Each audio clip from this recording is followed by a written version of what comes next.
Let's go. San Marino Grand Prix will begin. Are you ready?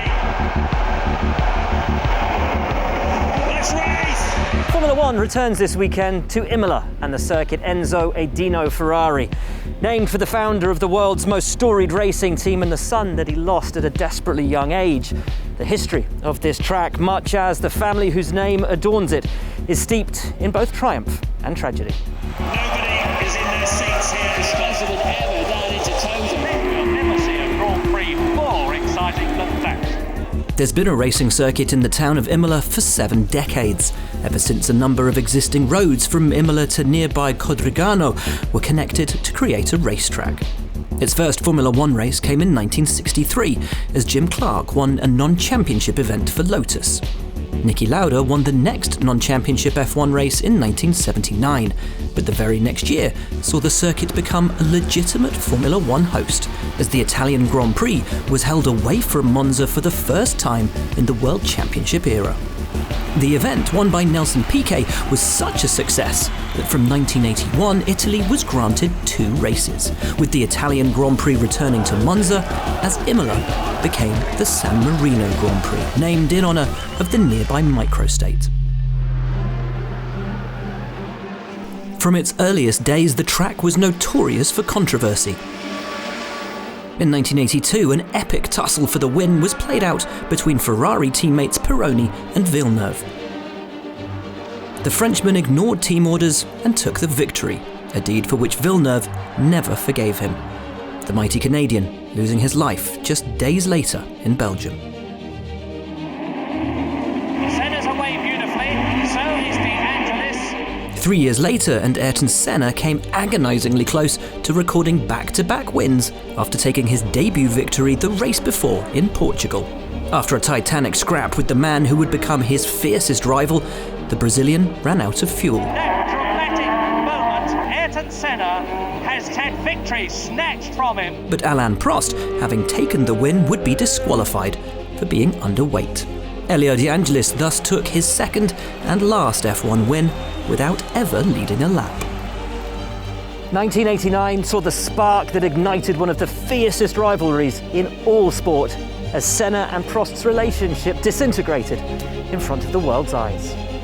The McLaren duo had a pact that whoever reached the first corner first would go unchallenged for victory in what was turning out to be one of the most dominant team displays in Formula One history.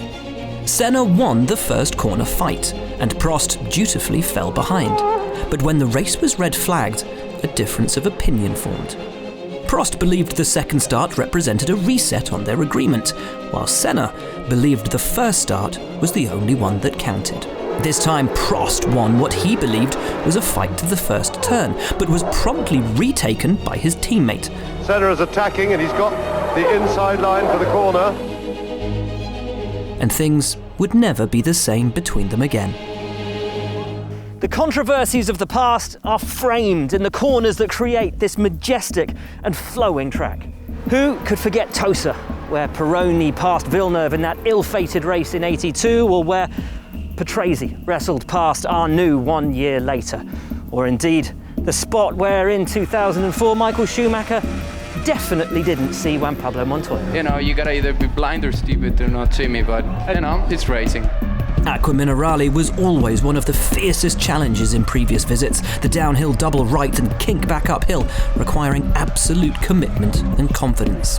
Ravazza too had the ability to catch out champions. This moment for Prost from the lead in 1984 saw the Italian crowd jump to their feet as a home Ferrari victory suddenly looked possible. The Italian crowd is absolutely beside itself with euphoria.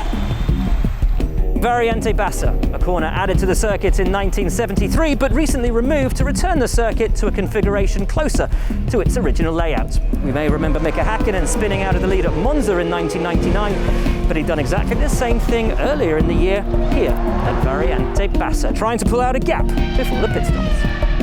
And of course, Tamburello. 1987 had seen Piquet crash at the infamously fast left-hander, and Gerhard Berger was lucky to escape this horror crash in 1989 with burnt hands. Until the moment where I touched the wall, I remember everything. and after I sleep a little bit because I was tired. Michele Alboreto and Riccardo Patrese were lucky to escape crashes here in the early 1990s, but it was the 1994 weekend for which the name Tamburello and indeed Imola would become forever tied to the story of Formula One. On the sport's darkest weekend, Rubens Barrichello was gravely injured in practice.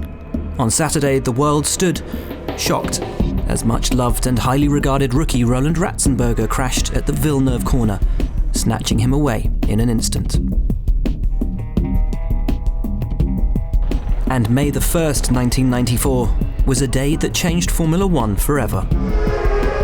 Ayrton Senna's passing after a crash at Tamburello on the 7th lap of the San Marino Grand Prix robbed the sport of one of its greatest icons. A racer who, a quarter of a century later, is still regarded as potentially the greatest of all time, and acts still as the inspiration to the current world champion and the man setting records which may never be broken. As he is in Brazil, he's in my heart. He always has been someone that I've loved even though I never got to meet him, and his legacy lives on. It's impossible to remove the spectre of that weekend from this place. Senna's name, his loss and his legacy fill the air that hangs amongst these trees. His statue, a place of eerie silence and reverence, has become a place of pilgrimage. Imola today remains much as it always has, those fast corners, its undulating kinks and blind crests. No margin for error, no space for mistake.